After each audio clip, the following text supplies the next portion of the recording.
Now may I invite the President of MMBA, Mr. Isaac Mohanlal, to give the President's address. Honorable Justices, Senior Advocates, and beloved members of the MMBA, good evening to all of you. I'm actually not a scheduled speaker, but still I want to say something about the club. This is a piece of marvel.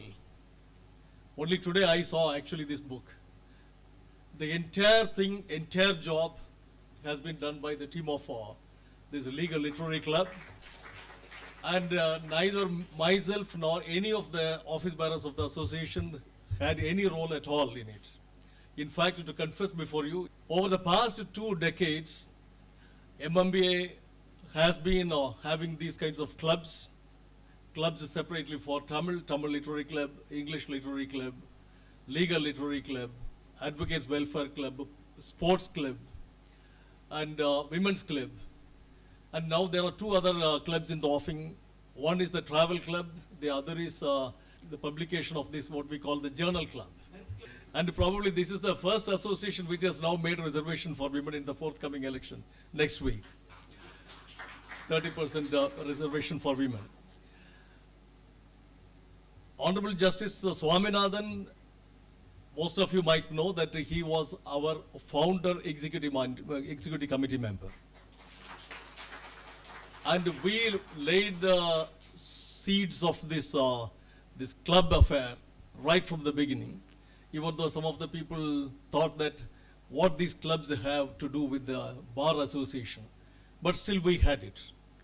Maybe one of the reasons is that at the time we did not have the book of MC Chagla, Roses in December, available as printed copies. We had only one book in the Madras High Court library. The library was just opposite to the Chief Justice's court. And in fact, I stole the book for one day, made Xerox copies, and clandestinely returned the book. In that book, there is a chapter, the 3rd chapter is devoted to the topic Oxford. In fact, MC Chagla, the first Indian Chief Justice of the Bombay High Court, he spent 3 years at the University of Oxford during doing his barrister studies. And there is a lot of revelation what he experienced there. He says that there was no compulsion at all for the classroom teachings. The tutor at the beginning of each term would give just some guidance regarding the syllabi, some of the books to be read, and then it is left to the students. He says that he actually learned enormous things only through the clubs the Oxford University had. To name a few of the clubs, he tells us in that chapter, Oxford. There was Oxford Union Club, Oxford Labour Club, Oxford Liberal Club, Oxford Lotus Club, Oxford Asiatic Club, and there was another club that is Indian Majlis Club. Though all these 7-8 clubs, he was a very active participant, and great people used to come and address. There is another journal like this also, what was known as ISIS. ISIS.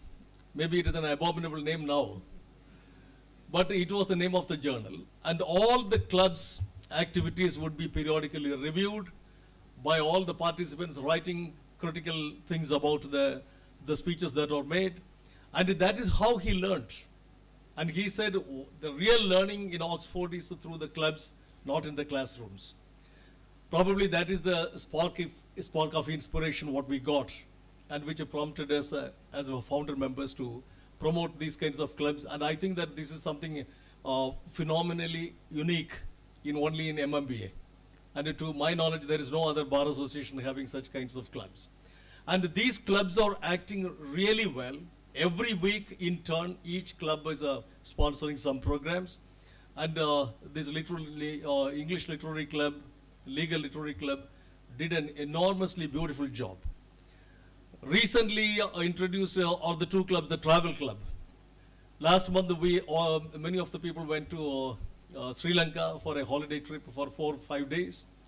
And last 2 weeks before, we had a 3-day conference in Kodaikanal residential program organized by that travel club. we all they really enjoyed that time. There was lessons, leisure, pleasure, fun, frolic, and lasting up to 2 o'clock in the night. And we all thoroughly enjoyed. And as Justice Anand Venkatesh said, lawyers should not confine, they should not try to live in the cloister. We should be a free bird experiencing all the things and holding the fingers on the pulse of the society all the time.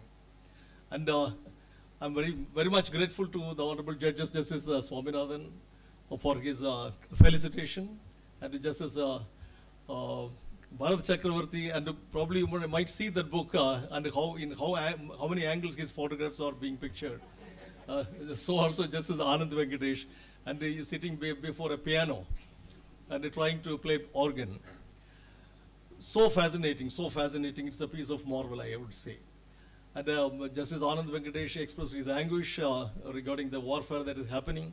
We, as lawyers, we must all remember, because I have read in some books during the periods of emergency in this country, the whole lot of people used to think at the lawyers' face, how the lawyers respond, that would be their response. And recently I read one anecdote. 2 young soldiers in the war field, they are coming out with all bruises and burns and blood. Somebody was asking, what do you mean by this war field? So beautifully that guy says, the young guy, we young people meet in the place what we call the war field. We do not know each other. The youngsters on the opposite side as well, we do not know each other. We don't hate each other, but we kill each other.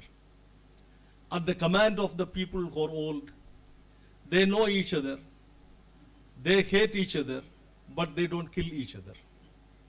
This is the real grim situation in the world. And as youngsters, we must always be the trendsetters in the society, some kind of, but anyhow, Justice Anand Venkatesh, I would inform that some of the nations have come forward now. Now they are collecting, all small countries are joining together, maybe because of the difficulties what they are facing for the oil, gas, and so on and so forth. Now they are all coming forward. But the lawyer community always has a role. We are the people who fought.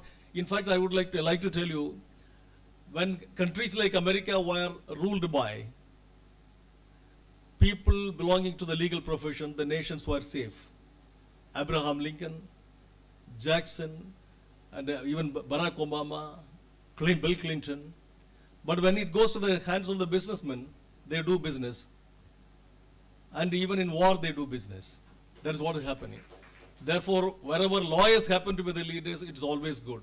In fact, India also got the freedom because of the 5 top leaders, lawyers. Indian constitution came to be framed where the substantial number, that is out of the 20 key men who played the role of drafting, 17 of them happened to be lawyers. Therefore, it's a good say that the lawyers should not keep silent. They should come forward in taking up the societal causes. And anyhow, thank you so much for this wonderful opportunity for me. And as I said, as president or secretary or anybody, we did not have any role at all. The entire credit goes to them. So beautiful to say. These law students and some of the interns have contributed so well. And I don't know how this team got hold of these youngsters from Chennai and Madurai Law College. It's a good sign that there will be continuity in the profession, because they see what is happening here in the Bar Association. And it's always a good measure. And I too wish the team of members led by Mr. Bhagirathan that they must continue to do this, and the MMBA will definitely always lend support to all these kinds of good activities. Thank you so much. Thank you, sir.